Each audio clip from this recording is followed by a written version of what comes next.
So it's looking like Bitcoin will hit or surpass 10K probably tonight, judging by this green candle we see here.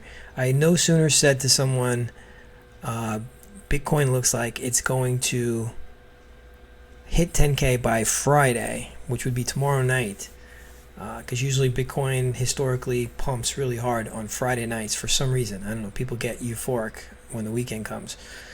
But I no sooner said that than it just started taking off past this resistance, this yellow line resistance, which I have here going back to June, July time frame.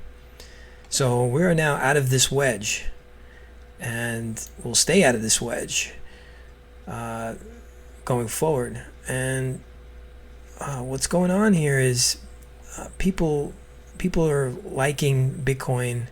And I've said this in other videos that, times like these, when we're going through crisis and when the government is printing more money than they've ever had before, even more than the 2008 financial crisis, trillions and trillions of dollars, and borrowing, and the debt's worse than it's ever been.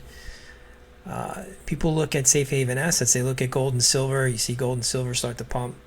But the problem is gold and silver are way high. They're way too high right now. I'm talking the physical stuff, not the paper stuff, not the derivatives. The physical gold and silver, the coins, the bars, they are overpriced.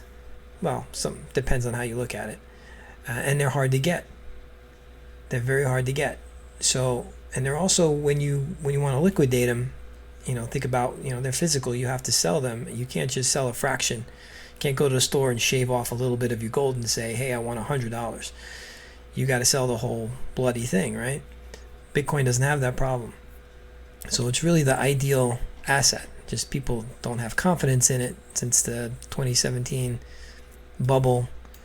You can see that it can't get past this 13,000. It tried and then it fell. People just don't have that confidence anymore. But it's coming back. When you look at the alternative, people are starting to see the negatives of fiat and the economy, and how the people that are in control, when they pull all their strings, they devalue it. So it really makes no sense to hold on to fiat, especially since if interest rates go negative, you're going to actually be paying money for the banks to hold on to your money. So you'd be paying the money that you have in your savings account. You'll be paying the interest for them to hold it, which doesn't seem very fair, but other countries do it, so we're probably going to end up doing that at some point. But yeah, so it's looking like we're gonna hit it definitely before the halving, which is coming up in 4 to 6 days. And what'll probably happen is the price will fall soon after, not very soon. Historically, it falls a few weeks after the halving. I guess for miners need to sell, cash in some of their profits, because most of the time they're in loss because it's expensive to mine this stuff. So they sell whenever they can. So you'll see that price start to fall. So I will try to find a top here and start selling off to Tether. And as it falls, just accumulate those Satoshis. And I see it falling to probably 5,000, 5,500 area before turning around. But I'll probably start selling around 6,000. So what else I want to talk about?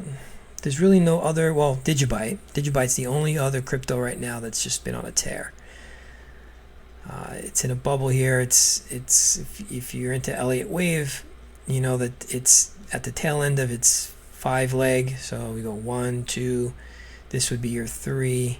This would be your 4. Up here would be your 5.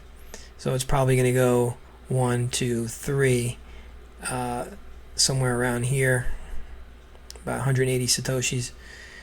But I'm just going to sit in here and Digibyte until it at least closes below this 50-day moving average, and then I'll go back to Bitcoin. Anything else? Like Ethereum's just been falling and falling. You might do some bottom shopping here if you're so inclined. A lot of people, they're there's an article here I saw. They're doing the smaller transactions in Ethereum, and they're saving the big transactions for Bitcoin. So here's the article here. More than half of Ethereum transactions are for less than 20. So anything less than $20, people are using Ethereum, which is smart because the fees are cheaper. You're going to spend a couple of dollars to send Bitcoin. So it doesn't make sense really to use it for anything smaller than that. Litecoin's the same. All the other secondary cryptos here are just not looking good, not tradable right now. Dash is the same. So it might be a good opportunity to bottom feed. Other than that, I was just sitting in Bitcoin. That's where the excitement is right now. That's where the FOMO is. That's where everybody wants to be. We got this guy, billionaire Paul Tudor. He's buying Bitcoin while BTC price surges above 9,800. So you got these billionaires buying at 9,800. So this is the place to be right now. So we'll see what happens next couple days. Anything significant happens, I'll do another video, maybe go live. But leave a comment below. Let me know what you guys have been doing. Are you still in Bitcoin? Are you watching it? Are you waiting for something? Are you waiting for a certain price? Have you guys been doing the DeFi apps? You've been holding any other cryptos? Are you staking? Let me know what you guys are doing. I'm curious to know what everyone's up to. Me, I've just been focusing on Bitcoin, Tether, and some of the secondary cryptos like Digibyte, Ethereum Classic. I got a couple other smaller cryptos that I'm holding on to, but not a lot. Mostly Bitcoin, Tether, and Digibyte for right now. I say Digibyte's trying to make a little comeback here. So let's see what happens. Leave a comment below, and we'll see you next time.